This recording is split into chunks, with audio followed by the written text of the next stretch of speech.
মৃত্যুদিন লেখা হয়। জন্মের পর 6 দিনের দিন বিধাতা পুরুষ এসে ভাগ্য লেখে কোন দিন, কোন সময়, কোন ক্ষণ, কোন বার আমাদের চলে যেতে হবে। বাড়িতে ভাড়া দিলে এগ্রিমেন্ট শেষ হয়ে যায়, অনেক ক্ষেত্রে ভাড়া থেকে আবার 3-4 মাস সময় দেওয়া হয়। কিন্তু আমরা ভগবানের কাছে যে চুক্তি করে তার এই সংসারের মাঝে ভাড়াটে হিসেবে এসেছি, মা, ভগবানের চুক্তিতে কখনো রিএগ্রিমেন্ট হয় না। যেই সময়, সেই সময়টাকে সব কিছু ছেড়ে দিয়ে চলে যেতে হবে।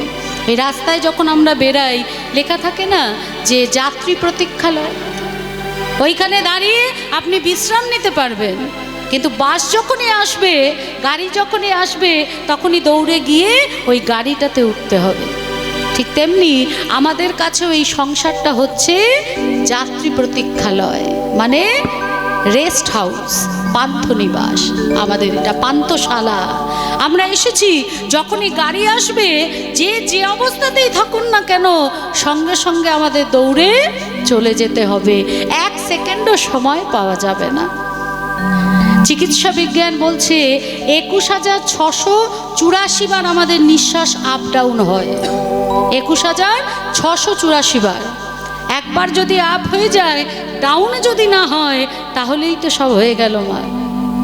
তাহলে এই সংসারের মাঝে আসা আর যাওয়াটাই সার হবে, কাজের কাজ কিন্তু কিছু হবে না।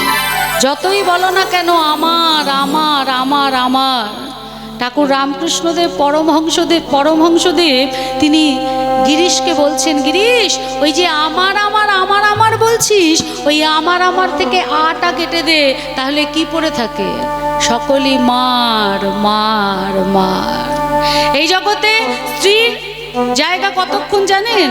ওই কাঠগড়া চৌকাঠ পর্যন্ত। আর পাড়া প্রতিবেশী, আত্মীয় স্বজন শ্মশান ঘাট পর্যন্ত। তাই এ জগতে কেউ কারো নয়।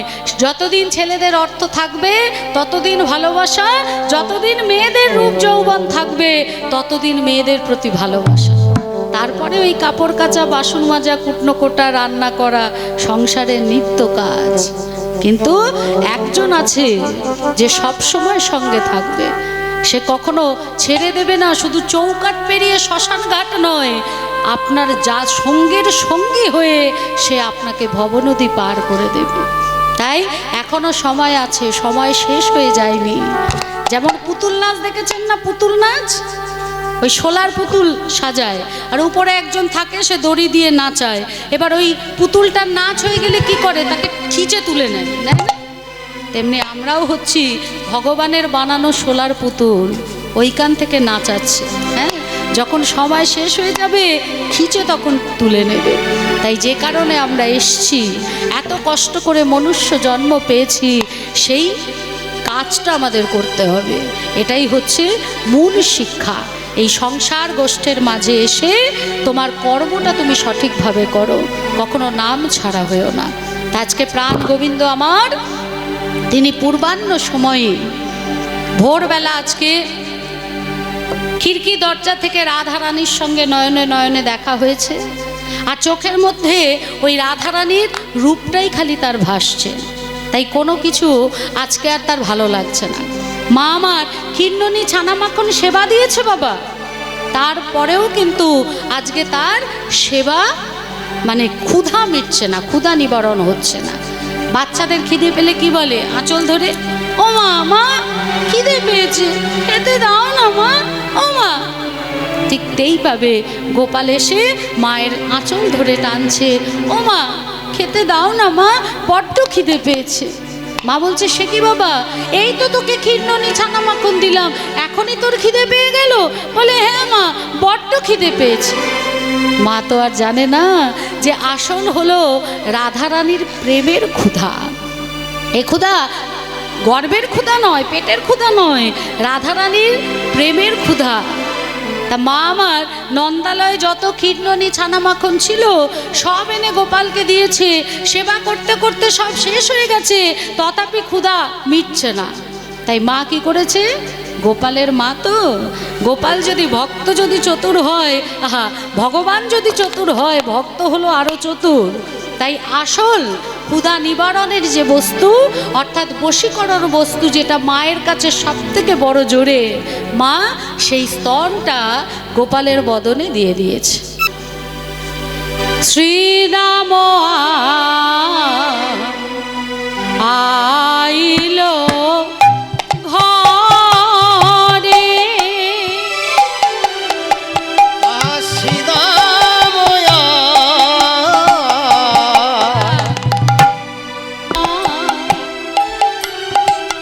কহিছে শ্রী দামিতা প্রণতি করিয়া কইছে শ্রী দামতাই কানুরে লইয়া যাব গোঠে, কানুরে লইয়া যাব গোঠে, বলে গোঠের সাজে সাজাই দাও না,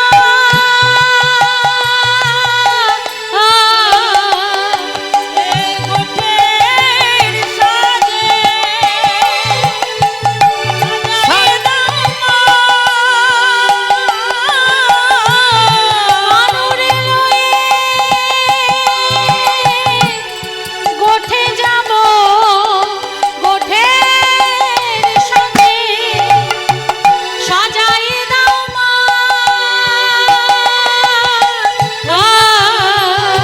কানুরে লয়ে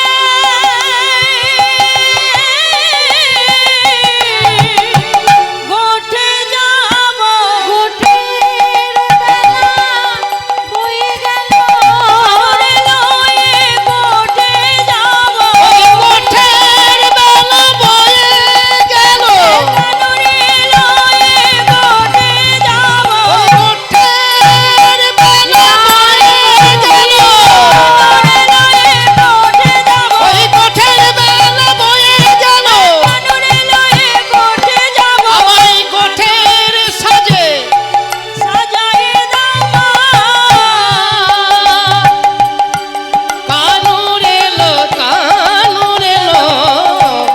ইয়া যাব গোঠে মাগো, কানুরে ইয়া যাব গোঠে। মাই আমার বলছেন আমি কানুকে গোঠে দিব না, কানুকে গোঠে দিব না, কারণ আমি নিশি প্রভাতে স্বপ্ন দেখেছি যে কানুকে ভুজঙ্গ দংশন করেছে। আমার সেই দিন থেকে ভয়, যেই দিন কানাই ডুবিল ওই কালী দহে, বলি কানাই ডুবিল ওই কালী দহে, কানাই ডুবিল ওই কালী দহে, কানাই ডুবিল ওই কালী দহে। সেই দিন থেকে আমার ভয়, যেদিন গোষ্ঠীর মাঝে গিয়ে কানাই কালীদহ মধ্যে ডুব দিয়েছিল। তোরা তো সবাই ছিলি, তোরা কি কানাইকে আটকাতে পেরেছিলি? তাই আমি কানাইকে গোঠে যেতে দেবো না। আর এদিকে কানাই চুপ করে বসে আছে, সখ্য প্রেম মা, সখ্য অভিমান। হ্যাঁ, এত কথা হচ্ছে, কানাই কোনো উত্তর দিচ্ছে না। কানাইয়ের কাছে ধীরে ধীরে এসে বলছে যে রাজসুত হয়ে কোন ধারা, আমরা যেন হয়েছি তোর দাসেরই পাড়া,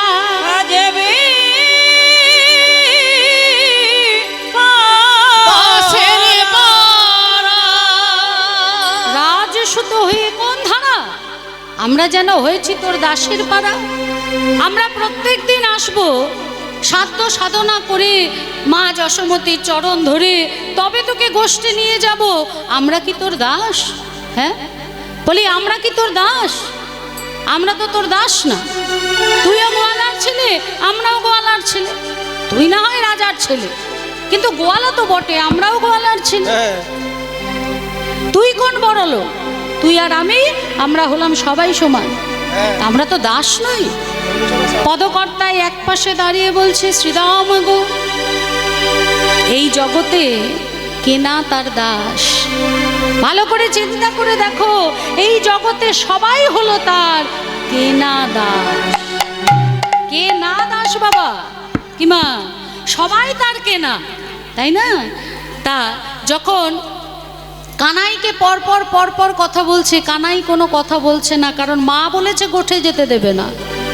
তা কানাই মায়ের ওপর দিয়ে আর কিছু বলছে না, কানাই চুপ করে আছে।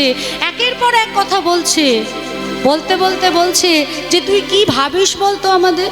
জানিস তো কানাই, তোর এই ব্যবহারের জন্য ভাবি যে তোকে নিয়ে আর গোষ্ঠে যাব না, তোর সঙ্গে আর মিশবো না, তোর সঙ্গে খেলবো না, কিচ্ছু করব না। ঘরে যখন ফিরে যাই তখনই মনটা হু হু করে। আমার মনে হয় ওই যে ওই গুনিন টুনিন আছে না, বশ করে, তুইও ওই রকম কিছু একটা জানিস। কি বা গণ জ্ঞান জানো,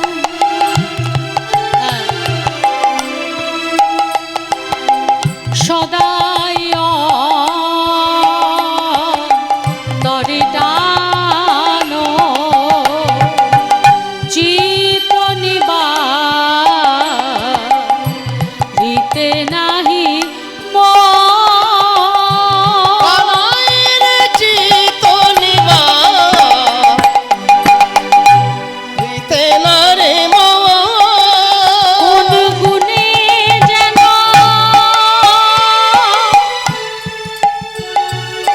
বশ করেছি,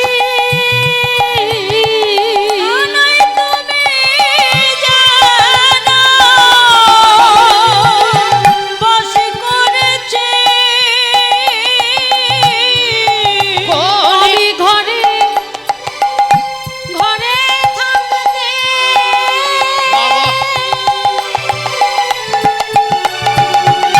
পারি না রে, কোন গুণে যেন বশ করেছি। কোন গুণে ঘরে থাকিতে পারি না রে। তোর কাছে আসবো না ভাবলেও, ঘরে থাকতে পারি না রে। তোর কাছে আসবো না ভাবলেও, থাকতে পারলে না রে। জয় গৌর হরি বল, থাকতে পারলে না রে।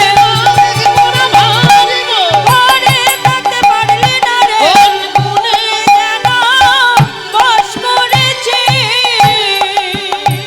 কোন গুণে যেন বশ করেছিস? তোর সঙ্গে সারাদিন খেলা করি, তোর কাঁধে চাপি, তোকে কাঁধে চাপাই, তোর এঁঠো ফল আমরা খাই, আমাদের এঁঠো ফল তোকে দিই। সারাদিন গোষ্ঠের মাঝে খেলা করে যখন ঘরে ফিরে যাই, মায়ের কোলে মাথা দিয়ে যখন ঘুমাই, তখন স্বপ্নের মধ্যেও, ওই ঘুমের মধ্যেও গোষ্ঠে তোর সঙ্গে যা যা করেছি তাই দেখতে থাকে। আর মাকে তুই ভেবে যখনই মায়ের গলা জড়িয়ে ধরে কানাই কানাই বলে অধর চুম্বন করি, মা সঙ্গে সঙ্গে বলে, এই শ্রীরাম, কানাই কোথায় পেলে? তুই তো ঘরে আমার কোলে শুয়ে আছিস বাবা। তাকিয়ে দেখি মা লজ্জায় মায়ের কোলের মধ্যে মুখটা লুকিয়ে ফেলে। তখন মা আমাকে বুকের মধ্যে জড়িয়ে ধরে বলে, কানাইকে ভালোবেসেছিস বাবা, এখানে লজ্জা কোথায়? আমি তোকে আশীর্বাদ করি, জন্মে জন্মে তুই যেন এইভাবেই কানাইকে ভালোবাসতে পারিস। আমার মায়ের চরণ জড়িয়ে ধরে বলি, মা গো, যদি জন্মে জন্মে কানাইকে ভালোবাসতে হয় মা, তবে জন্মে জন্মে তুমি হরি বল হরি বল। তুমি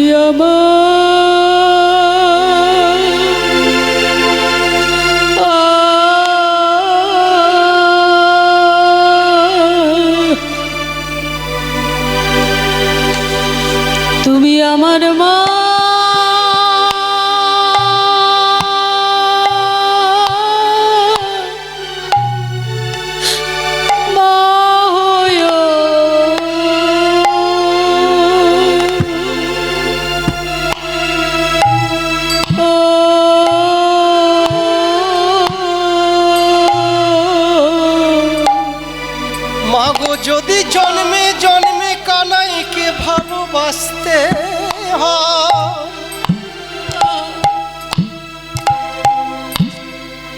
তবে তুমি জন্মে জন্মে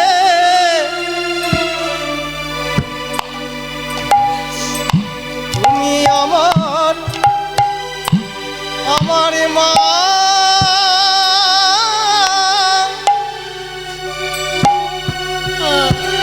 মা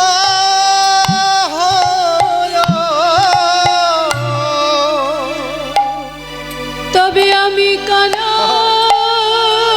হরি বল হরি বল কানা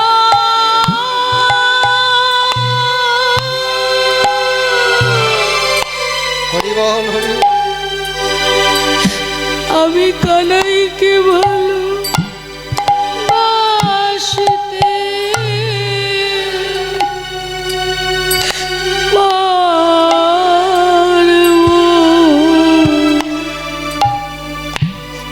আহা ও গো মা গো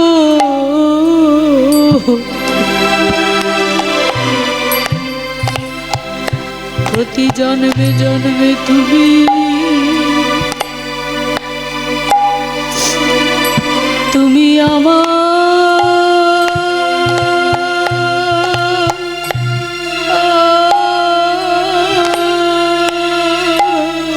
হরি বল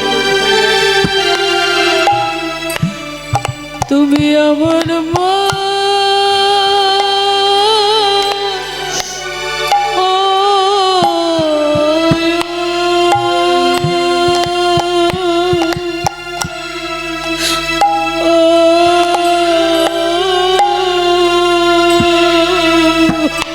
মাগো কানাইকে ভালো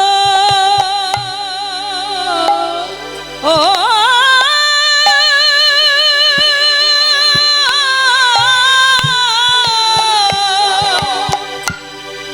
ভালোবাসতে হলে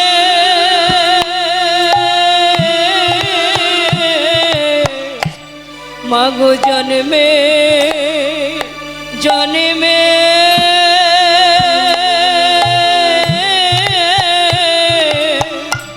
তুমি আমার মা হরি বল হরি বল তাই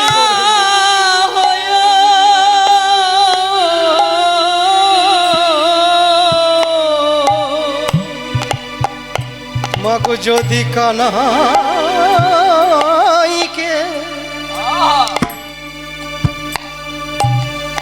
কানাইকে ভালোবাসতে হয় মা প্রতি জন্মে জন্মে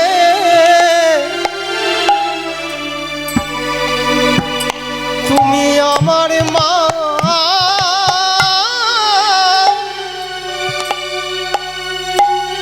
আমার মা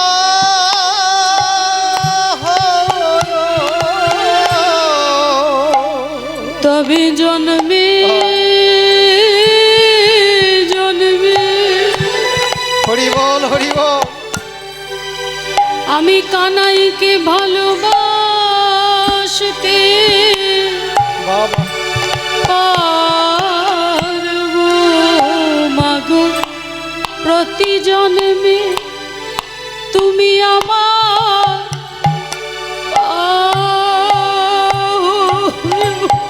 তবে কানাইকে আমি ভালোবাসতে পারব প্রতি জন্মে তুমি আমার গৌর হরি তবে কানাইকে ভালো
মা আশীর্বাদ করে বলে, আমি আশীর্বাদ করি বাবা, প্রতি জন্মে তুই কানাইকে ভালোবাস। বল হরি বল।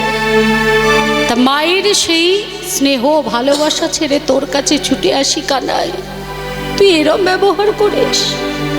ও মা, ভগবান আবার সব সহ্য করতে পারে, কিন্তু ভক্তের নয়নের জল বাবা ভগবান সহ্য করতে পারে না। ওই একটা জায়গায় ভগবান বশ, ভক্তের নয়নের জল সহ্য করতে পারে না। যখনই শ্রীরামের নয়নে জল দেখেছে, কানাই বলছে, কি করিব ওরে শ্রীরাম, করবই আমি কি? কি করিব ওরে শ্রীদাম, করিব আমি কি? এই রে ধরা বাঁধি চূড়া পড়ে বসে রয়েছে, আরে ধরা বাঁধি চূড়া বাঁধি বসে রয়েছে। বলছে আমি ধরা বেঁধে ধরা পড়ে বসে আছি, ধরা বেঁধে ধরা পড়ে বসে আছি। কার কাছে? না ধরা মায়ের কাছে। বলছে এই ধরা মা, তিনি হলেন নিত্য লীলায় আমার মা যশোদা। এই ধরা মা সেই সত্য যুগে যখন হর আর হরি ভক্তকে পরীক্ষা নিতে গেলেন মা। আমাদের জীবনে একটু কষ্ট হলেই আমরা ভগবানকে দোষারোপ করি, ভগবানের চরণ ছাড়া হয়ে যায়। এটা আমরা ভাবি না, কষ্ট কিন্তু সবাইকে দেয় না, কষ্ট তাকে দেয় ভগবান যাকে ভালোবাসে। কেন কষ্ট দেয়? আপনারা বলবেন ভালোবাসলে কষ্ট দেয়? অবশ্যই দেয়, যাতে সেই ভালোবাসাটা ওই কষ্টের মধ্যে পড়ে আরও স্বচ্ছ, আরও শক্ত হয়ে যায়। আর এটা যারা বুঝতে পারে তারা ধৈর্য ধরে অপেক্ষা করে, কিন্তু যারা বুঝতে পারে না বাবা, তারা ধৈর্য হারা হয়ে ভগবানের চরণ হারা হয়। তাই ভালো আছে। তা ধরা মার দ্রোণ বসু এরা ছিল গরিব ব্রাহ্মণ। দ্রোণ বসু 3টে বাড়িতে ভিক্ষা করত, 3টে বাড়ি থেকে তণ্ডুল নিয়ে রন্ধন করে অতিথি সেবা দিয়ে তবেই কিন্তু সেবা করত। তা হরি যেখানে হরও সেখানে, আর হরি যেখানে ধর্মও কিন্তু সেখানে। হ্যাঁ, তা হরি আর হর ব্রাহ্মণের বেশ ধরে এলেন পরীক্ষা করতে দ্রোণ বসুকে। আর এদিকে যখনই দ্রোণ বসু আজকে ভিক্ষায় বেরিয়েছে, দ্বাদশী তিথি যখনই ভিক্ষায় বেরিয়েছে, যে দ্রোণ বসু 3টে বাড়িতেই ভিক্ষা করে, সেই দ্রোণ বসু আজকে সারা গ্রাম ঘুরেও এক মুষ্টি ভিক্ষা পায়নি বাবা। মনে মনে ভাবছে, এক মুষ্টিও ভিক্ষা পেলাম না, এরম কোনোদিন হয়নি। আজ যেন বাড়িতে কোনো অতিথি না আসে, দয়াময় তুমি সেটা দেখো। আমরা ব্রাহ্মণী তুলসী পাতা ভগবানের চরণে দিয়ে তাই সেবা করব, কিন্তু যদি অতিথি আসে তাহলে সেবা করতে না পারলে অতিথির চরণে অপরাধ হয়ে যাবে, দেখো যেন অতিথি না আসে।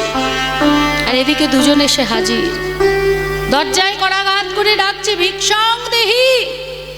ধরা মা দ্বার খুলে দেখছে দুজন সন্ন্যাস, ভিতরে নিয়ে চরণ ধুয়ে শাড়ির আঁচল দিয়ে চরণ পুছিয়ে আসন পেতে বসতে দিলেন। বলছে মা, আজ এই দ্বাদশী তিথিতে তোমার গৃহে দুটো অন্ন সেবা নিতে চাই। মা বলছে নিশ্চয়ই হবে, আমার স্বামী ভিক্ষায় গেছে, আসুক, এলেই আমি রন্ধন করে আপনাদের সেবা দেব। ধরা মা অপেক্ষায়, কিন্তু আজ দ্রোণ বসু ভিক্ষা না পেয়ে ফিরে এসে বলছে, ধরা আজকে শুধু এইটুকু বলেছে বাবা। ধরামা বলছে দাও দাও, তাড়াতাড়ি দাও, ঘরে যে অতিথি বসে আছে রন্ধন করতে হবে।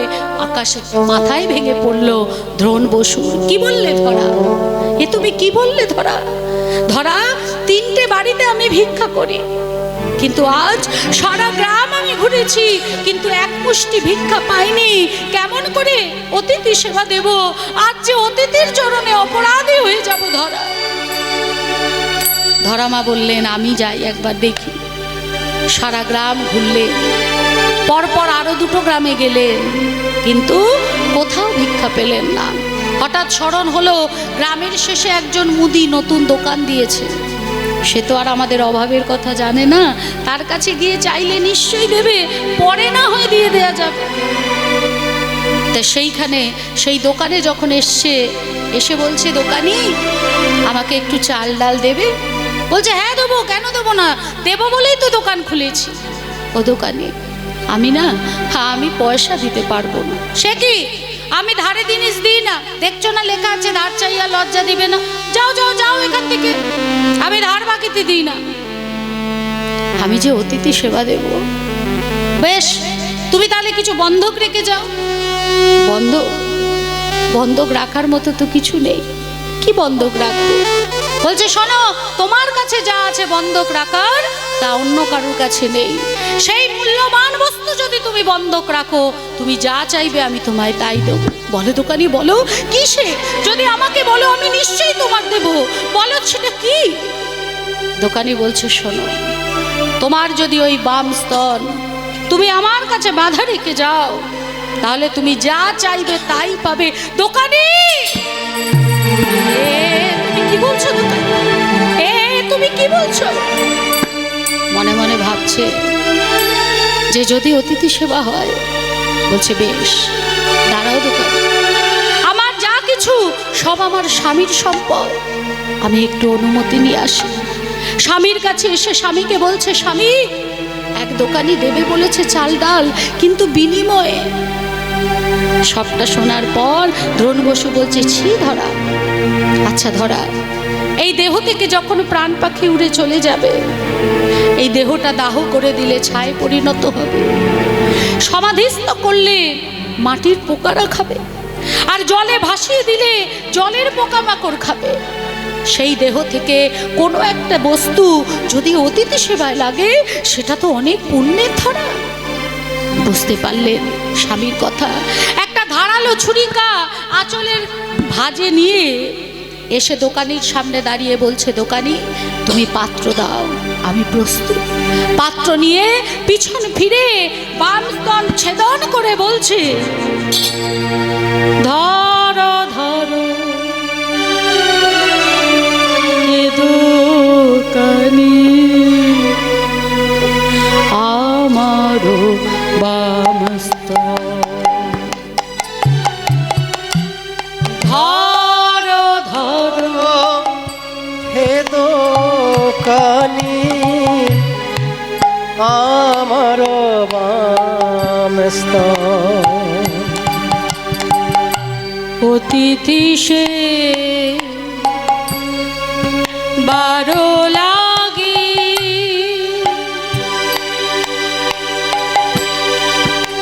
দাও চাল ডাল দেহ, ধরো ধরো হে দোকানি আমার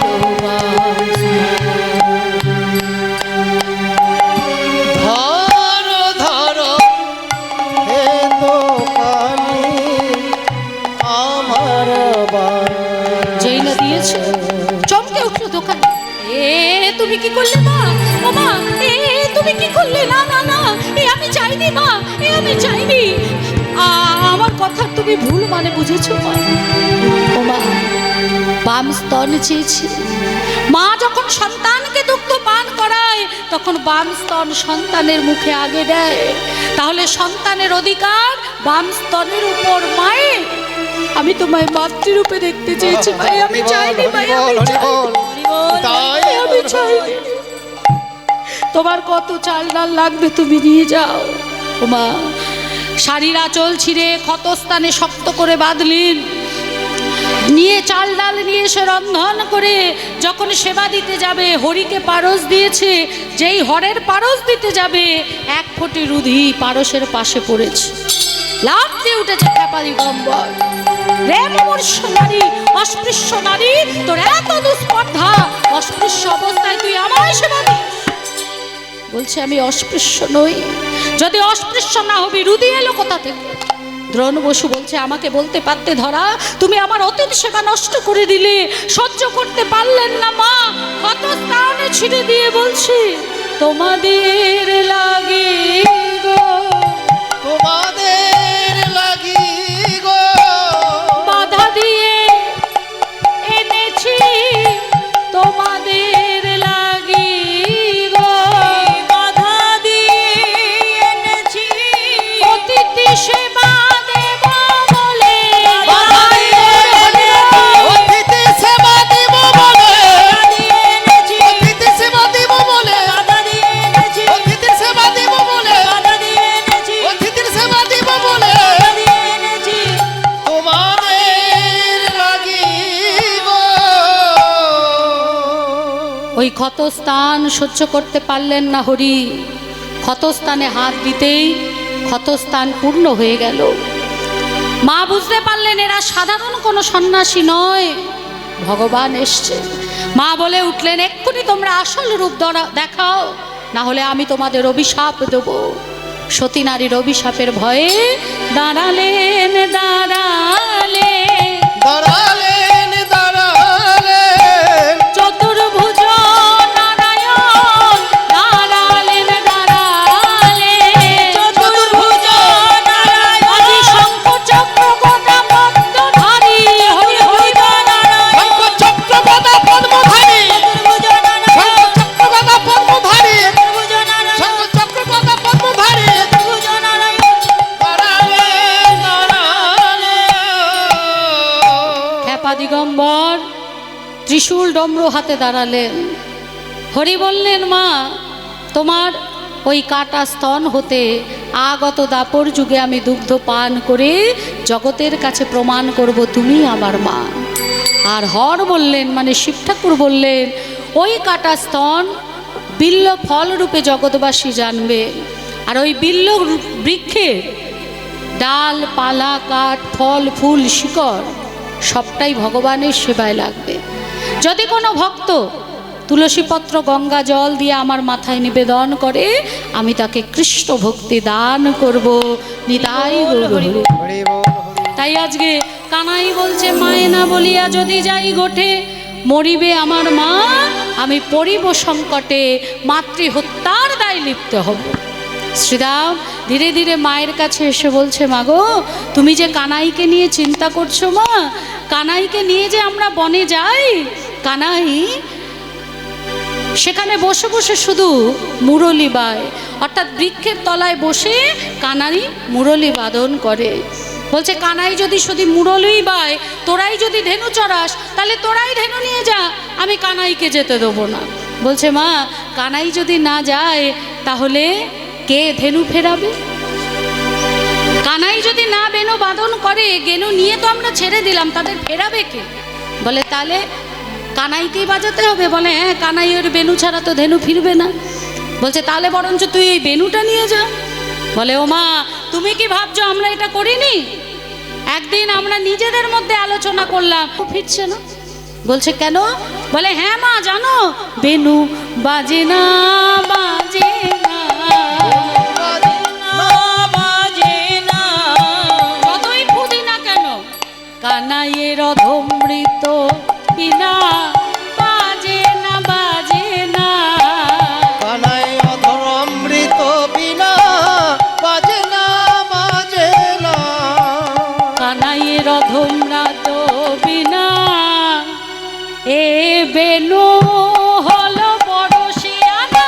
কানাই অধর অমৃত বিনা, কানাই অধর অমৃত বিনা, কানাই অধর অমৃত বিনা, কানাই অধর অমৃত বিনা, বেনু বাজে না বাজে না। বেনু বাজে না, তাই কানাইকে নিয়ে যেতে হবে। মধুর মুরলী শহরে নানা ছন্দে গান করে, ভুবন ভোলায় তার রবে। আর কানাইয়ের বেনু শুনতে কারা আসে জানো মা? কানাইয়ের বেনু শুনতে কারা কারা আসে তোমাকে বলি। বলছে, বলতো বাবা কারা কারা আসে, তাহলে আমিও একটু শুনবো।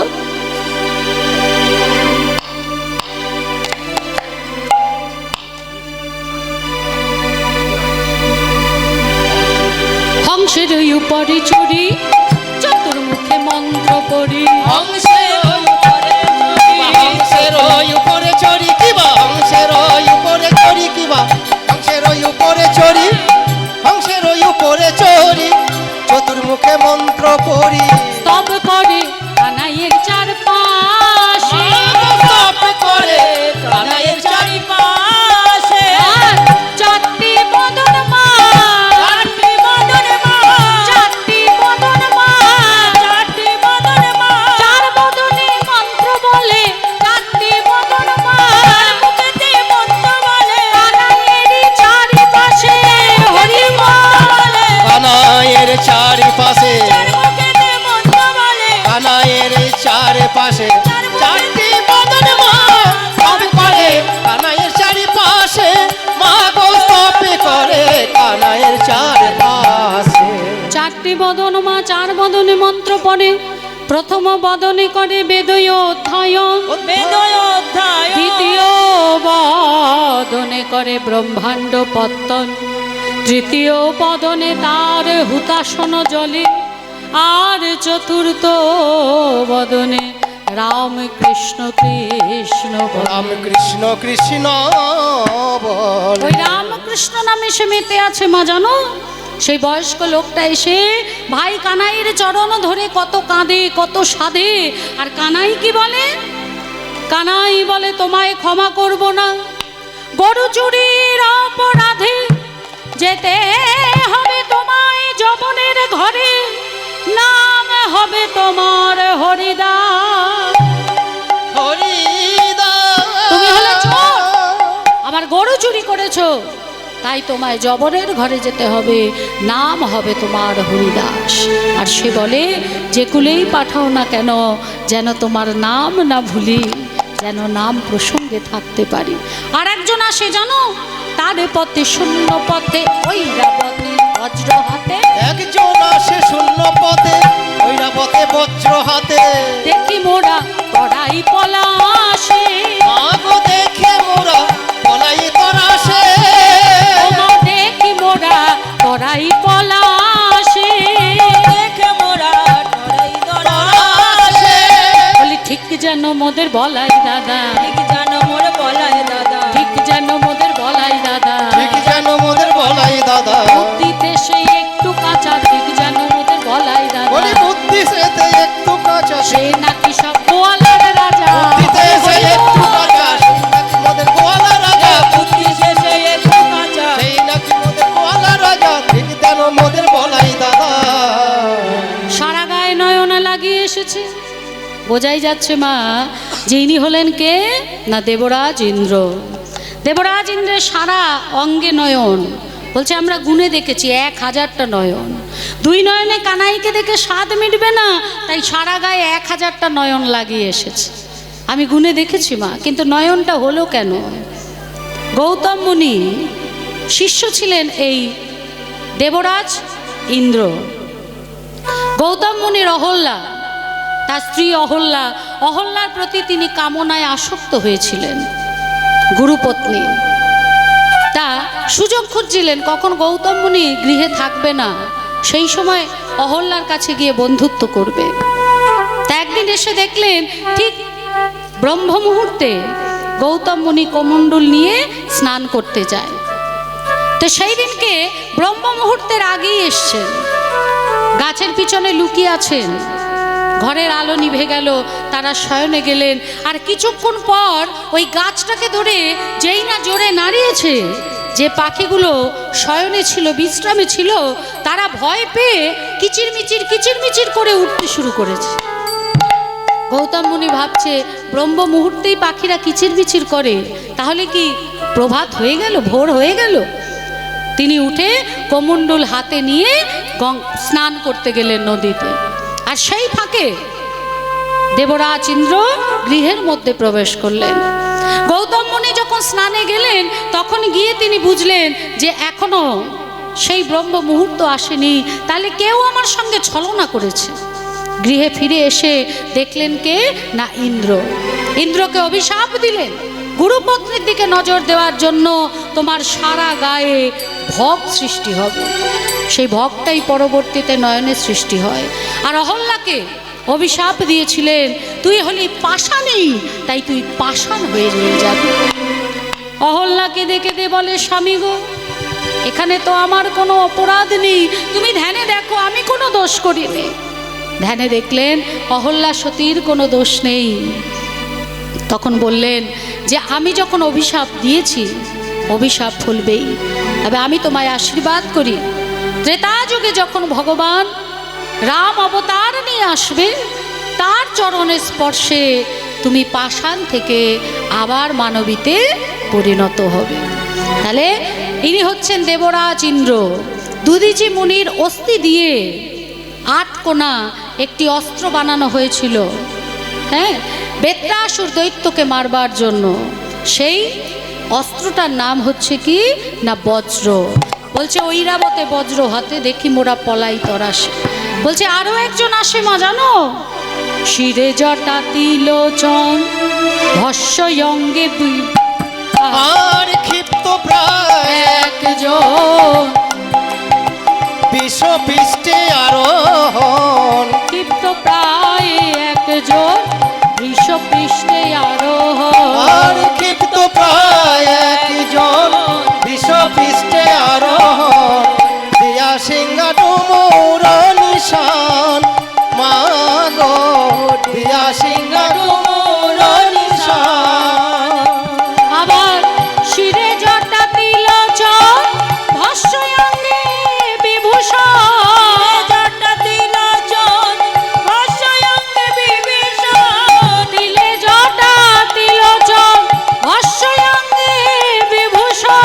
শিরে জটা তিলোচন ভস্যঙ্গে বিভূষণ, সদাই জয় রাম নাম, সদাই জপে রাম নাম।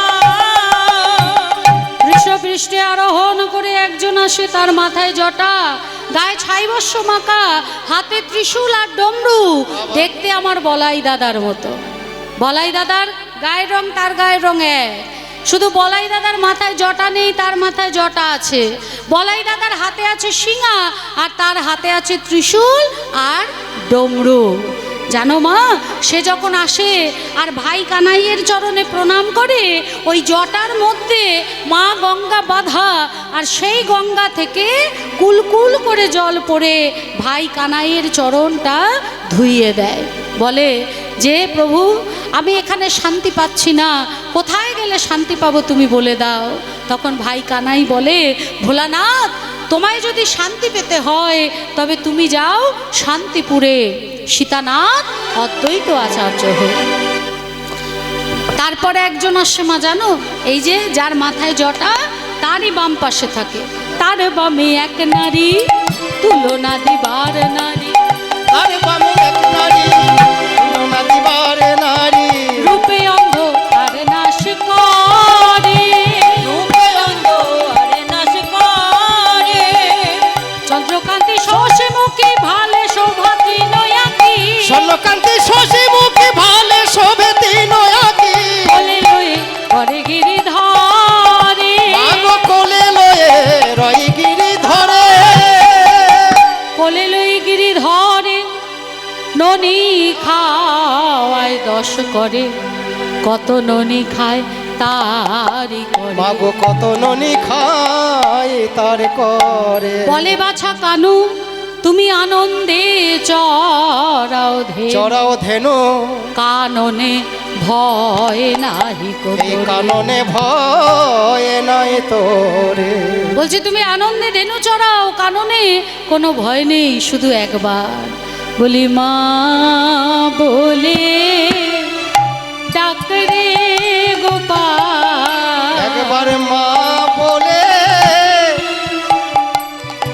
আমায় ডাকি রে গোপাল, আমার তাপিত পরা শীতল করে, মা বলে ডাকরে গোপাল, আমার তাপিতি পরা শীতল করে, আমায় মা বলে ডাকি রে গোপাল।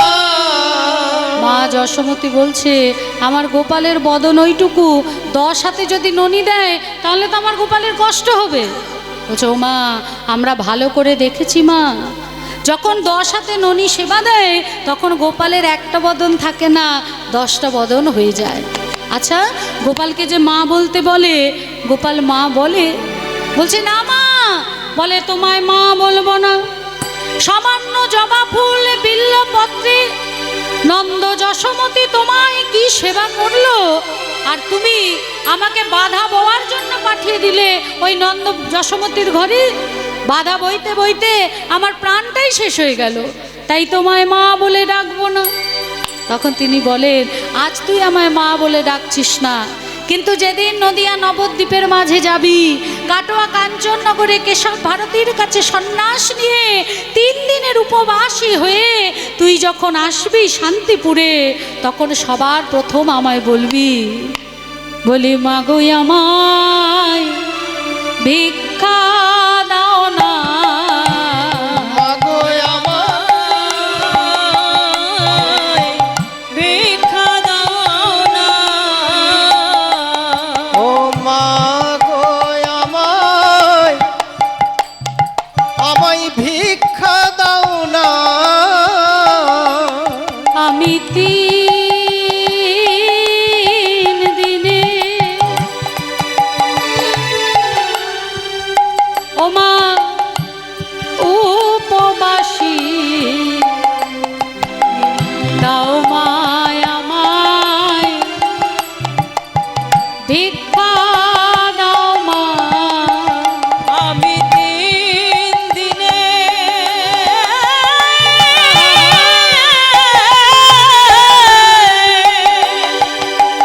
উপবাসী, দাও মায় আমায় ভিক্ষা দাও মা। 3 দিনের উপবাসী, বলি দাও না আমায় ভিক্ষা দাও না। 3 দিনের উপবাসী, বলি দাও দাও আমায় ভিক্ষা দাও না। 3 দিনের উপবাসী, দাও না আমায় ভিক্ষা দাও না। 3 দিনের উপবাসী। দাও দাও আমায় ভিক্ষা দাও মা। সেই দিনে তোকে আমায় মা বলে ডাকতে হবে, আর প্রথম আমার কাছে এসেই তুই ভিক্ষা চাইবি মা বলে ডেকে। তা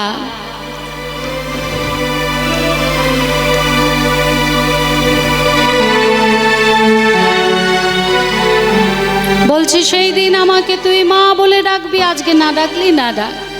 তাই শ্রীরাম বলছে মা গো দাও মা দাও, কানাইকে এবার গোঠের সাজে সাজিয়ে দাও মা। দেখো মা, গোঠের বেলা যে বয়ে গেল। আর এদিকে বাবা, এদিকে কি হয়েছে না, রোহিণী নন্দন, আজকে রোহিণী নন্দন বলরাম গোঠের সাজে সেজে বেরিয়ে দেখছে, হরি বল হরি। গোঠের সাজে সেজে বেরিয়ে দেখছে যে কানাই এখনো গোঠের সাজে সেজে বেরোয়নি, আর সখারাও কিন্তু বাইরে দাঁড়িয়ে আছে। তাই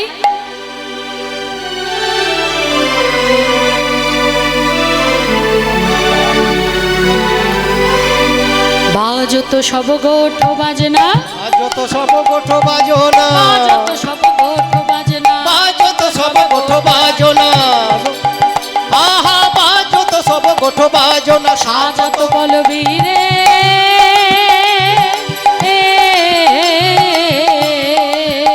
আহা বাজত সব গোঠ বাজনা, সাজত বল বীরে।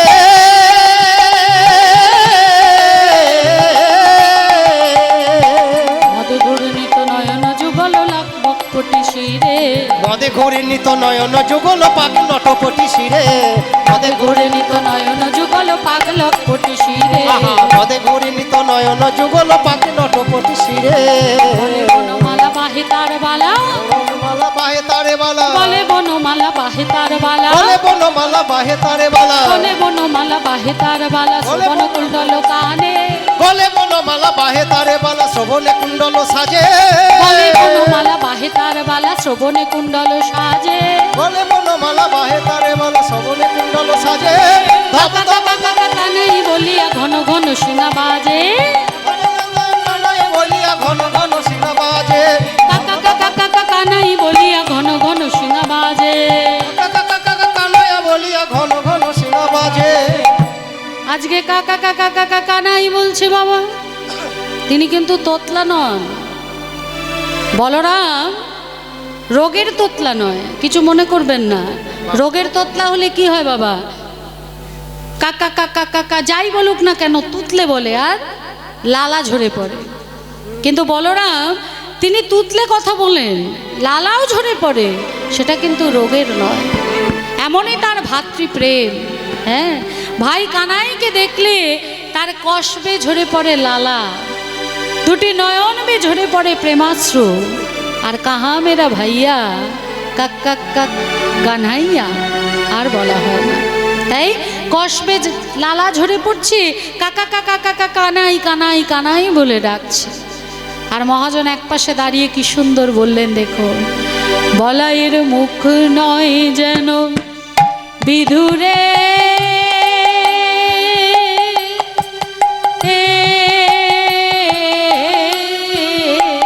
বলাইয়ের মুখ নয় যেন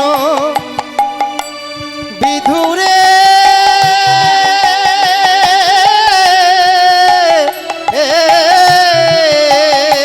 বলাইয়ের মুখ নয় যেন বিধুরে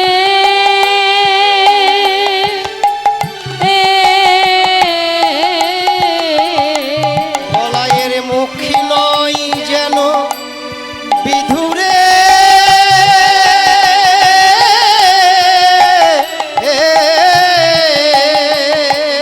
মুখ বহি জলে বলে মধুরে বুক বহে চড়ে মুখের লালা শ্বেত কমলের মধুরে যেন মধু ঝরিছে মধু ঝরিছে মধু ঝরিছে মধু ঝরিছে শ্বেত কমল হতে মধু ঝরিছে শ্বেত কমল হতে মধু ঝরিছে কমল হতে মধু শ্বেত ঝরিছে কমল হতে মধু ঝরিছে কমল হতে মধু ঝরিছে কমল হতে মধু ঝরিছে কানাই কানাই কানাই বলে কমল হতে মধু ঝরিছে কানাই কানাই বলতে বলতে কমল হতে মধু ঝরিছে কানাই কানাই কানাই বলে শ্বেত কমল হতে মধু ঝরিছে বলে কানাই কানাই বলতে বলতে সমল হতে মধু ঝরিছে আহা বুক বয়ে পড়ে মুখের লালা শ্বেত কমলের মধুরে বুক বয়ে পড়ে মুখের লালা শ্বেত কমলের মধুরে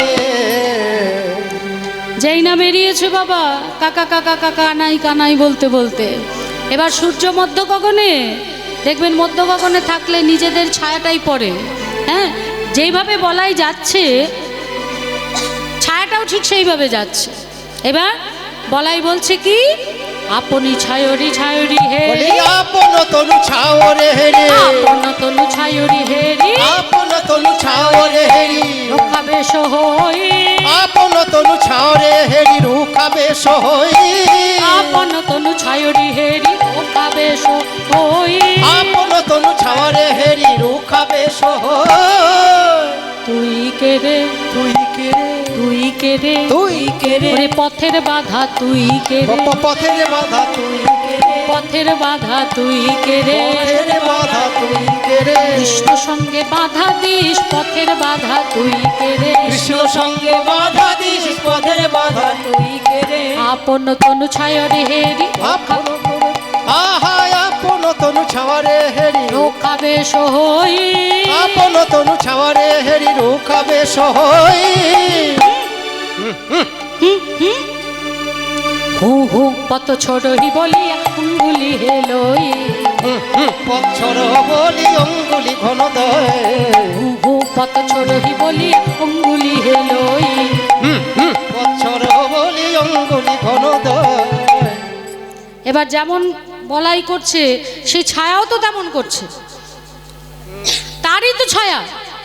আর যত এরকম করছে তত আমার বলাই দাদা রেগে যাচ্ছে, বলে এত বড় স্পর্ধা, তুই কানাইয়ের দাদা বলাইকে নকল করছিস, আমি যেমন করছি তুই তেমন করছিস, তুই জানিস আমি কে? আমি হলাম নন্দনন্দন কানাইয়ের দাদা, আমি হলাম বলাই, এক্ষুনি পথ ছেড়ে দে। আজকে নিজের ছায়ার সঙ্গে যুদ্ধে মেতেছে আমার বলাই দাদা। এই হলো কৃষ্ণ প্রেম মা, তাই না? একবার যদি মন প্রাণ সর্বস্ব তার চরণে সঁপে দেয়া যায়, তখন সেই পথে যদি কেউ বাধা হয়ে দাঁড়ায়, তখন সেই বাধার সঙ্গে কিন্তু যুদ্ধ লেগে যায়। সেই বাধা কাটিয়ে সে কিন্তু এগিয়ে যায় তার লক্ষ্যের দিকে। হ্যাঁ, তাই এইরকমভাবেই এক ভক্ত যিনি আমাদের এই পদাবলী কীর্তনের প্রচার করেছিলেন, এই পদাবলী কীর্তনের প্রসার করেছিলেন, যিনি হলেন পদকর্তা নরোত্তম দাস ঠাকুর। বাংলাদেশ রাজশাহী খেতুরি জেলার জমিদারের ছেলে ছিলেন এই নরোত্তম দাস ঠাকুর। তখনও জন্ম হয়নি নরোত্তম দাস ঠাকুরের। মহাপ্রভু পরিক্রমায় বেরিয়েছেন, মহাপ্রভু পরিক্রমায় বেরিয়ে এই পদ্মা নদীর তীরে দাঁড়িয়ে হঠাৎ চিৎকার করছে, নরু নরু নরু। ভক্তগণ পার্শ্বদগণ তারা ভাবছে নরু নরু বলে কাকে ডাকছে, আমাদের মধ্যে তো নরু বলে কেউ নেই। যখন জিজ্ঞাসা করলেন তখন বললেন যে নরু এখনো জন্ম হয়নি, এই নরু জন্ম নেবে। এই নরু রাধা কৃষ্ণের লীলা জগতের মাঝে কীর্তন পদাবলী আকারে প্রচার করবে। তা সেই দিন মহাপ্রভু মা পদ্মার কাছে তার আশীর্বাদ, তার প্রেম, তার ভক্তি গচ্ছিত রেখেছিলেন। বলেছিলেন, মাগো নরু যখন আসবে স্নান করতে তখন এই সবটা তুমি নরুকে দিয়ে দেবে। মা বলছে যে আমার এখানে তো কত মানুষই আসে স্নান করতে, আমি বুঝবো কি করে কে নরু?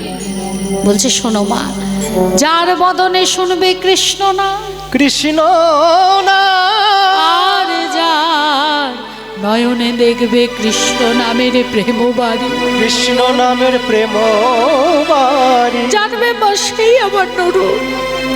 আজ আমি তোমার কাছে গচ্ছিত রেখে গেলাম এই আশীর্বাদ, এই প্রেম, ভক্তি, তুমি তখন আমার নরুকে দিয়ে দেবে। আরও অনেক পরে রাজশাহী খেতুরি জেলার জমিদারের ঘরে জন্ম হয় এই নরোত্তম দাস ঠাকুরের। সবাই ছুটে আসছে জমিদারের ছেলেকে দেখবে, মনে আশা নিয়ে। আমরা সাধারণত কি বুঝি, যারা জমিদার, রাজা, রাজরা, তাদের সন্তানরা অনেক সুন্দর দেখতে হয়, তাই না? ফর্সা সুন্দর দেখতে হয়। সেই আশা নিয়ে সকল গ্রামবাসী ছুটে আসছে, আমাদের জমিদারের ছেলে হয়েছে গো, তাকে দেখবো। কিন্তু যখনই দেখতে এসছে দেখে সবার মন খারাপ হয়ে গেছে। এ কি গো, একদম রোগা, হাড়ের ওপর চামড়া, আর চামড়ার রংটা একদম কুচকুচ করছে কালো, কে বলবে জমিদারের ছেলে? ধীরে ধীরে সেই ছেলে বড় হয়, ভক্তি শাস্ত্রের দিকে বড়ই ঝোঁক, বদনে সবসময় কৃষ্ণ নাম, নয়নে কৃষ্ণ নামের বাড়ি। ধীরে ধীরে কিছুটা বড় হবার পর সে তার পিতার কাছে আবদার করে, বাবা আজ আমি যাব, বাবা আজ আমি ওই পদ্মা নদীতে স্নান করতে যাব, তুমি আমায় অনুমতি দাও বাবা। তার পিতা বলে, বেশ যাও। এই নায়েব মশাই, আমার নরু যাবে পদ্মায় স্নান করতে, ঘোড়ার গাড়ি, পালকি, লোক লস্কর সব তৈরি করো, সবাইকে এক জায়গায় জড়ো করো, নরু যাবে স্নান করতে। নরু বলে উঠল, না বাবা, আমি কোনো পালকিতেও যাব না, আমি কোনো ঘোড়ার গাড়িতেও যাব না বাবা, আমি এখান থেকে আমার কৃষ্ণের নাম করতে করতে গড়াতে গড়াতে গড়াতে গড়াতে ওই পদ্মা নদীর তীরে গিয়ে তারপর ডুব দিয়ে স্নান। হরি বল, হরি বল। ছেলের কথা ফেলতে পারলেন না, বললেন বেশ তাই হবে, পালকিও নিয়ে যেতে হবে না, ঘোড়ার গাড়িও নিয়ে যেতে হবে না, তবে নায়েব মশাই লোক লস্কর নিয়ে যাও, দুপাশে তারা যাবে আর মধ্যিখানে আমার নরু কৃষ্ণ নাম করে গড়াতে গড়াতে যাবে। সেইভাবেই এলেন পদ্মা নদীর তীরে, গড়াতে গড়াতে কৃষ্ণ নাম আর কৃষ্ণ নামের প্রেম বাড়ি। যখনই জলে নামতে যাবে তার আগে নায়েব মশাই গিয়ে সেখানে হাজির। নরু বলছে, নায়েব কাকা তুমি কেন ওখানে, উঠে এসো। বলছে, বারে তুমি ছোট ছেলে, আপনারা বড্ড কথা বলছেন, এই যে রাধে বাবা, কারণ এগুলো ভাবের জিনিস তো, এত কথা বললে আর একদম কাছে তো। বলছে উঠে এসো বলছি। বলে, না তুমি বাচ্চা ছেলে, যদি ডুবে যাও, যদি তলিয়ে যাও, আমি ধরবো, তুমি স্নান করবে। বলছে, দেখো নায়েব কাকা, যদি তুমি আমার কথা না শোনো, আমি বাবাকে গিয়ে কিন্তু নালিশ করব তোমার নামে, উঠে এসো বলছি,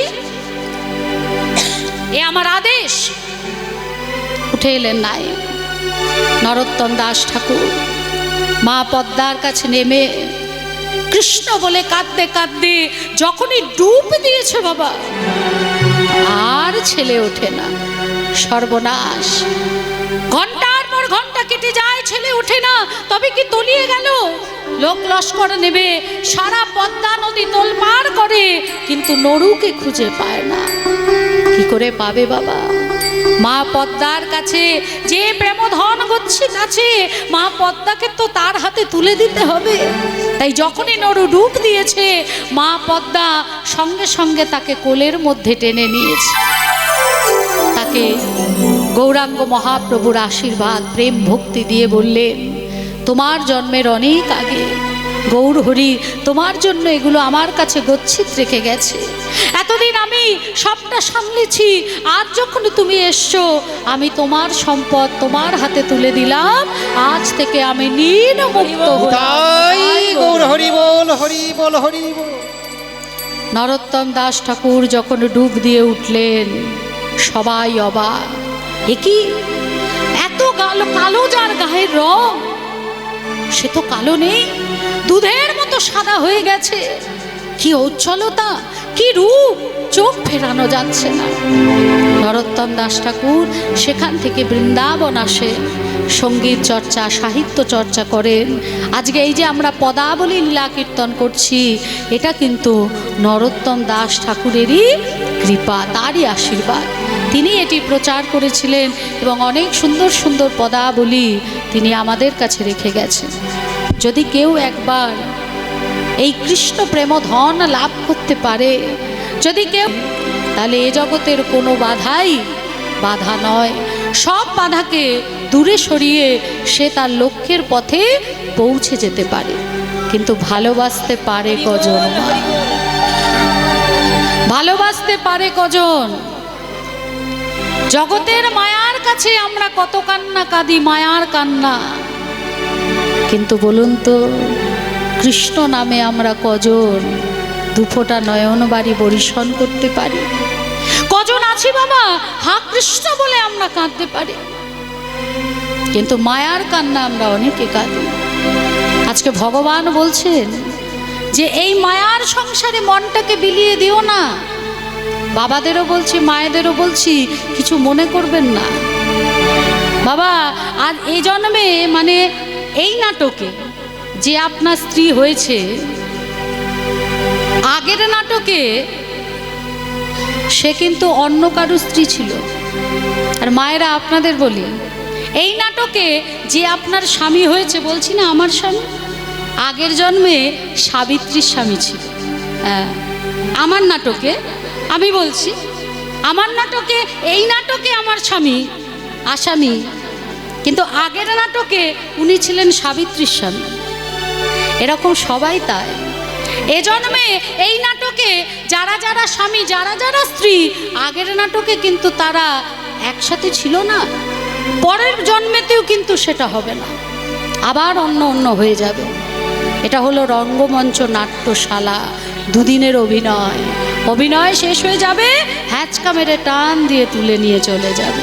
কিন্তু একজন যিনি হলেন আমাদের আসল স্বামী, তিনি হলেন জগৎ স্বামী। প্রত্যেকটা জন্মে তিনি আমাদের সঙ্গে আছেন। তাই ভগবান বলছে, মন মহাভবতু, তোমার মনটা তুমি আমায় দাও, তোমার মনটা দাও, প্রাণটা দাও, তোমার ভালোবাসাটা আমায় দাও। এই জগৎকে যদি মন প্রাণ ভালোবাসা দাও, প্রথমে আসবে স্বার্থ, তারপর হবে বিবাদ, স্বার্থ না মিটলে বিবাদ, তারপর হবে বিচ্ছেদ, বিবাদ হতে হতে হবে বিচ্ছেদ, আর সর্বশেষ পরিণতি হলো ধ্বংস, মানে মৃত্যু। কিন্তু তোমার মনটা, প্রাণটা, তোমার ভালোবাসাটা যদি তুমি আমাকে দাও, আমি তার শতগুণ তোমায় ফিরিয়ে দেব। তুমি আমায় ভালোবাসো, এই জগৎ তোমায় ভালোবাসবে। তুমি আমার নাম করো, তুমি আমার স্তুতি করো, আমার পুজো করো, এই জগৎ তোমার নাম করবে, তোমার স্তুতি করবে, তোমার পুজো করবে। যার জ্বলন্ত দৃষ্টান্ত হলে আমাদের জগৎ বন্ধু সুন্দর প্রভু, আমাদের বরানগর পাটবাড়ির রামদাস বাবাজি প্রভু। রাধা রমন দাস বাবাজি প্রভু, রামদাস বাবাজি আর জগৎবন্ধু সুন্দর খুব ঘনিষ্ঠ বন্ধু ছিলেন। জগৎবন্ধু সুন্দর যখন বরানগর পাটবাড়িতে আসতেন তখন রামদাস বাবাজির সঙ্গে ঘন্টার পর ঘন্টা ধর্মীয় আলোচনা, সমস্ত গ্রন্থ নিয়ে সেই গ্রন্থের ব্যাখ্যা মানে ইষ্টগোষ্ঠী করতেন। হ্যাঁ, আজকে দেখুন তো তারাও তো ভগবানের সেবা পূজা করেছিলেন, তারাও ভগবানকে ভালোবেসেছিলেন। আজ দেখুন জগৎ কিন্তু তাদের ভালোবাসছে। তারা ভগবানের নাম করেছিলেন, আজ জগৎ তাদের নাম করছে। ভগবানের স্তুতি করেছিলেন, আজ ঘরে ঘরে কিন্তু তাদের স্তুতি হচ্ছে। নিতাই গৌর হরি বল। হরি বল, হরি বল, হরি বল। তাই ভগবান বলছে, এই সংসারকে নয়, মনটা আমায় দাও, তোমার প্রাণটা আমায় দাও, ভালোবাসাটা আমায় দাও। আমি কখনো তোমার সঙ্গে বিশ্বাসঘাতকতা করব না। তা আজকে কৃষ্ণ যদি কেউ ভালোবাসে তাহলে কোনো বাধাই তার সামনে দাঁড়াতে পারে না। তা আজকে যখনই দেখছে ওইভাবে ছায়া যুদ্ধ করছে, মা যোগমায়া এক পাশে দাঁড়িয়ে দেখলেন কি না দুজনে মিলে ছায়া যুদ্ধের মধ্যে মেতেছে। তখন মা আর দেরি করলেন না, এক টুকরো মেঘ নিয়ে এসে ওই সূর্যটাকে ঢেকে দিলেন। আর যখনই সূর্যটাকে ঢেকে দিলেন তখনই ছায়াটা সরে গেল। এদিকে যখনই নিজের ছায়া আর দেখতে পেলেন না তখনই বলছেন, আমি চরণ উঠিয়েছিলাম না, বলেছিলাম না পদাঘাত মারি কহে তিন বেরি। সঙ্গে সঙ্গে ওই পদাঘাতের ভয়ে দেখো ওই শত্রু যে আমার কৃষ্ণ ভজনে বাধা দিচ্ছিল সে সরে গেছে। পদকর্তা এক পাশে দাঁড়িয়ে বলছেন, হে জলধর, ওই যে চরণটাকে তুমি তুলেছ, ওই চরণটা অন্য কোথাও দিও না। বলি ওই চরণ দাও আমার মাথার উপর, ওই চরণ দাও আমার মাথার উপর। ও হে আমার ধরণীধর, তোমার চরণ দাও মোর মাথার উপর। ওহে আমার ধরণীধর, এই মানব জনম ধন্য হবে। ওহে আয় ধরণীধর, মানবী জনমে ধন্য হবে। ওহে আমার ধরণীধর, এই মানবী জনম ধন্য হবে, তোমার চরণ দাও আমার মাথার উপর। যেই না বলাই দাদা নন্দালয়ে প্রবেশ করেছে, দেখছে সখারা বাইরে, ভিতরে শ্রীরাম কানাই গোঠের সাজে সাজেনি, মাও সাজায়নি। বলছে, ও মা, কানাইকে গোঠের সাজে সাজিয়ে দাও, দেখো দেখো কত বেলা হয়ে গেল। মা আমার বলছে যে ওরে বলো রাম রে, একই সোনালি বাবা। হ্যাঁ, বলি আমি কানাই গোঠে দিব না রে। কানাই গোঠে দিব না রে। আজকে তোরা একা গোঠে যা রে, কানাই গোঠে দিব না রে। আজকে তোরা একা গোঠে যা রে, না কানাই গোঠে দিব না রে। তোরা একা যা রে গোঠে, কানাই গোঠে দিব না রে। তোরাই গোঠে যা রে, কানাই গোঠে দিব না রে। বলাই বলে উঠলো, মা কি বললি? তুমি কানাইকে গোঠে যেতে দিবে না? বলি, কানাইকে যদি তুমি গোঠে যেতে না দাও, নন্দ রাজার এই যে নবলক্ষ ধেনু, এত বড় সম্পত্তি, হ্যাঁ, বলি সামলাবেটাকে? হ্যাঁ বলো, কে সামলাবে? কি বাবা, আমরা আমাদের সম্পত্তি সামলাতে ব্যস্ত। আমরা সন্তানরা এই জাগতিক জগতের বাবার সম্পত্তি সামলাচ্ছি, সেই নিয়ে কত ঝগড়া ঝঞ্ঝাট করছি, ভাই ভাই যুদ্ধ করে কোর্ট পর্যন্ত টেনে নিয়ে যাচ্ছি, আবার বাবা ছুরি দিয়ে ভাইকে মেরেও ফেলছি, কি না আমার বাবার সম্পত্তি। হ্যাঁ, আমার বাবার। কিন্তু আসল যে পিতৃ সম্পদ, সেই দিকে কিন্তু আমাদের হুঁশ নেই। আমরা জাগতিক সম্পদ নিয়ে মারামারি করছি, বাবাকে বলছি ড্যাডি আর শ্বশুরকে বলছি বাবা। হরি বল। বাবাকে বলছি ড্যাডি, ওই জন্য ওই ড্যাড থেকে হ্যাট হয়ে যাচ্ছে, আর শ্বশুরকে বাবা বলা অভ্যাস করছি। ও মা, আমার ওপর রাগ করো না যেন মা, এগুলো বাস্তব কথা, কঠিন কথা, সত্য নয় কি? এখানে আমার শাশুড়ি মা যারা আছে, সত্য নয় কি মা? তবে সবসময় জানবে হাতের 5টা আঙুল সমান হয় না। ভালো যেমন থাকে, মন্দ ভালো আছে বলে মন্দ, মন্দ আছে বলে ভালো, দুটোই যদি মন্দ, সবটাই যদি মন্দ হয়ে যায়, জগতই থাকবে না। হ্যাঁ, তা আমাদের যে আসল পিতৃ সম্পদ, সেই দিকে আমাদের কারোর হুঁশ নেই। ওই নকলের পিছনে ছুটে চলেছি, যেটা ফেলে রেখে চলে যেতে হবে, একটা কণাও দেবে না, তাই না? তা আজকে যেই না বলেছে গোপালের পিতৃ সম্পদ, গোপালকেই যেতে হবে, ওর পিতৃ সম্পদ আমরা সামলাতে পারবো না। মা তখনও বললেন, যদি এই নবলক্ষ ধেনুর জন্য আমার গোপালকে গটে যেতে হয়, তাহলে আমি এই নবলক্ষ বাছুরি বিক্রি করে দেবো, তাহলে আমার গোপালকে গটে যেতে হবে না। হ্যাঁ হ্যাঁ। বলছে মা, তুমি যে বিক্রি করবে, এই বৃন্দাবনের মাঝে নন্দরাজার থেকে পয়সাওয়ালা কে আছে? যেই নবলক্ষ ধেনু কিনবে এমন কে আছে যে কিনবে? মা বলছে, যদি কেনার মতো কেউ না থাকে, তাহলে হ্যাঁ, গরিব ব্রাহ্মণদের আমি দান করে দেবো। হরি বল, হরি বল। কিনতে হবে না, গরিব ব্রাহ্মণদের দান করে দেবো। বলছে বাহ, তুমি গরিব ব্রাহ্মণদের যে তুমি দান করে দেবে, তাই যে তুমি দান করবে, তোমার গোপাল যে ক্ষণে ক্ষণে ননি খায়, হ্যাঁ, দণ্ডে 10 বার, এক দণ্ডে 10 বার। এক দণ্ড মানে 24 মিনিট, 24 মিনিটে 10 বার। এই যে 24 মিনিটে 10 বার করে তোমার গোপাল ননি খায়, তুমি দান করে দাও, তারপর তোমার গোপাল ননি কোথায় খাবে? মা আমার বললেন, আমার গোপালকে যদি সেবা দিতে হয়, আমি নবলক্ষ ধেনু ব্রাহ্মণকে দান করব, করে গোপালকে কোলে নিয়ে আমি ব্রজবাসের দ্বারে দ্বারে ভিক্ষা করব। ব্রজবাসীর দ্বারে দ্বারে ভিক্ষা করিব, আমার গোপালে সেবার লাগি দ্বারে দ্বারে ভিক্ষা করব। আমার গোপালের সেবার লাগে। দাঁড়া, কি হচ্ছে? তুমি ওই নীলমণি ধন কোলে নিয়ে ব্রজবাসী দাঁড়ে দাঁড়ে গিয়ে ভিক্ষা করবে, ব্রজবাসী ভিক্ষা দেবে? উল্টে কি বলবে, ও মা, কষ্ট করে এই রোদের মধ্যে গোপালকে নীলমণি ধনকে নিয়ে ঘুরো না, তার থেকে নীলমণি ধন আমাদের দাও, আমরাই আমাদের কাছে রেখে সেবা করব। তাহলে তুমি গোপালকে কেমন করে সেবা দেবে? মা বলছে, যদি তাই হয়, তাহলে আমি কারুর কাছে ভিক্ষা চাইব না। দেখুন কত বড় কথা।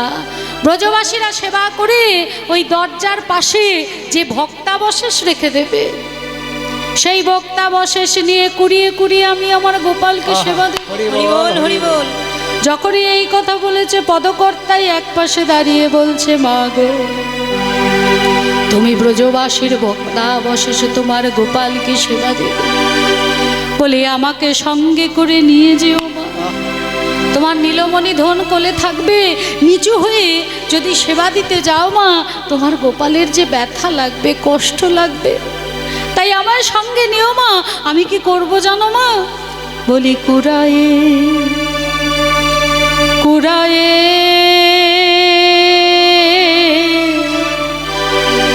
আমি তোমায় হরি বল। দিব। ও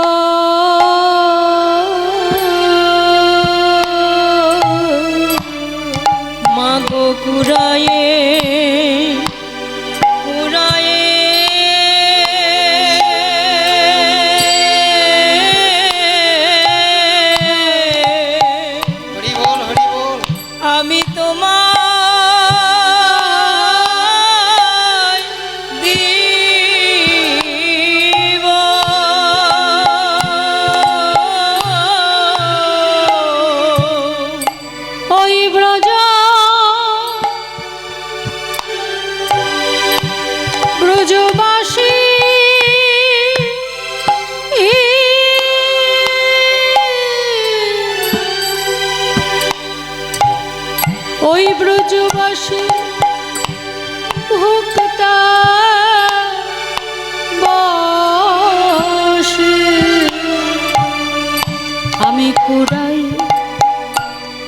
কুড়ায়ে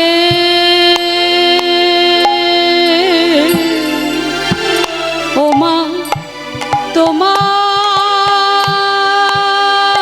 তোমায় দেব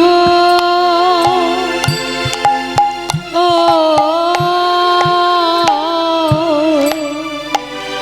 মাগো ওগো এই তোমায় ব্রজবাসী গোপালে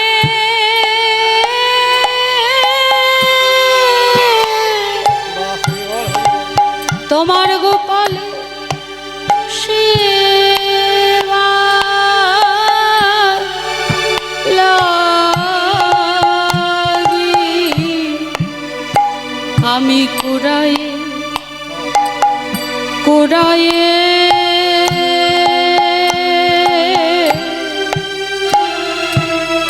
ও মা তোমায় দেব ও মাগো তোমার গোপালে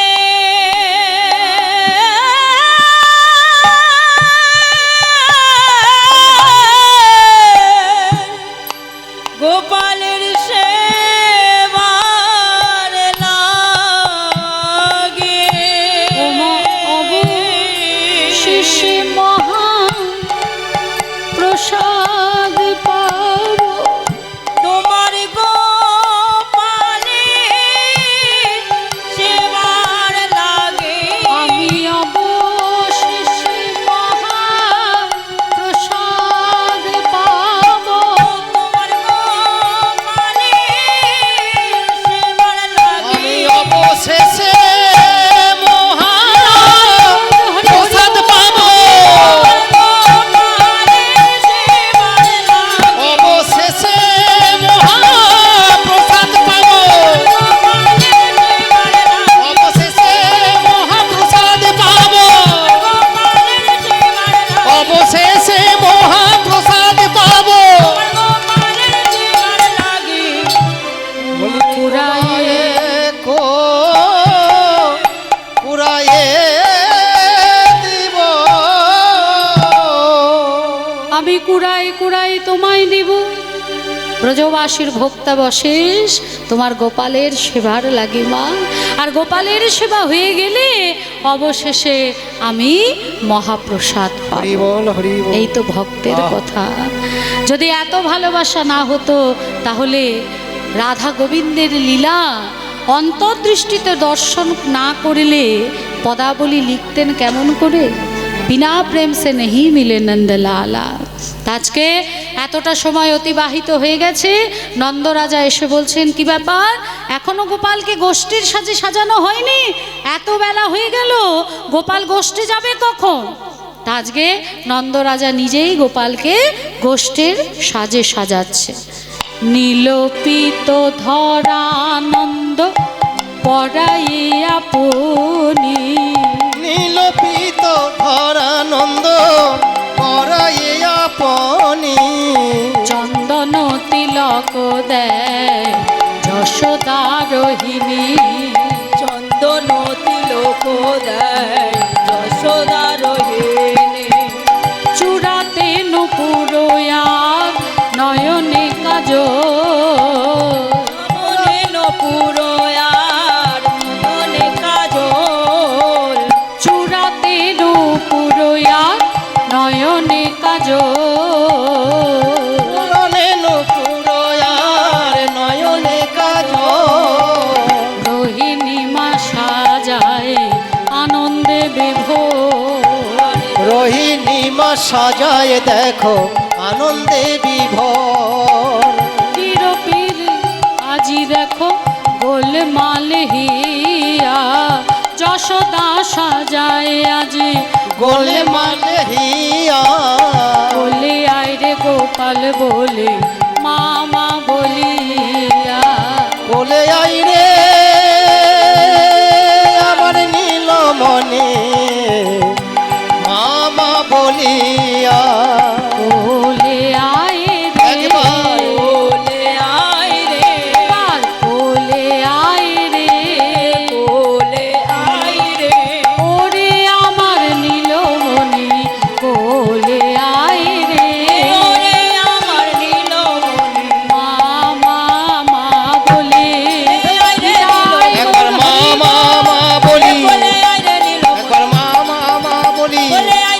একবার মামা মা বলি বলে আয় রে নীলমণি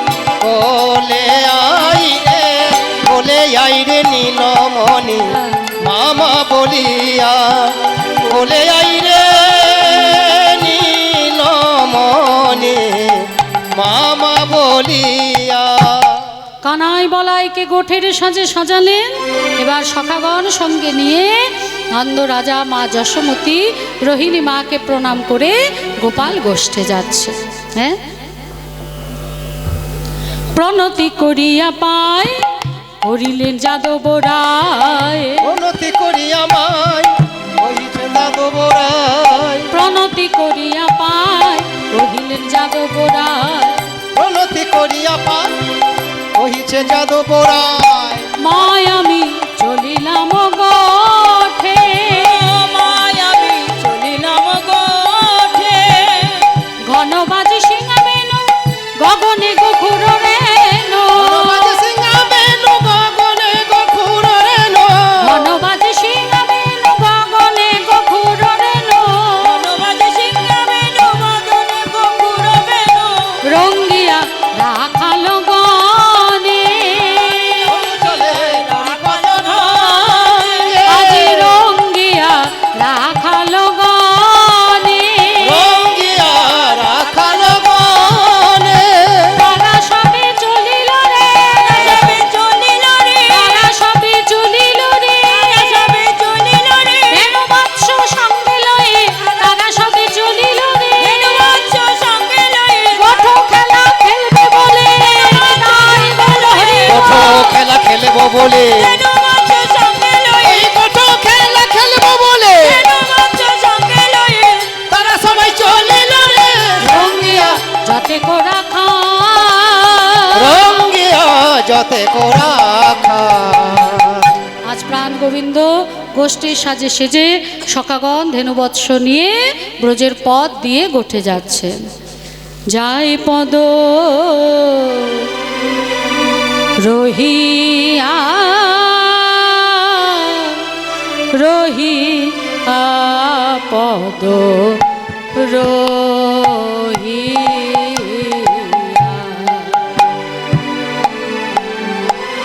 আহা যাই পদ রহিয়া রহিয়া পদ রহিয়া। আমার মাতা ডাকে ঘর পানে সখা ডাকে বন পানে গো। মাতা ডাকে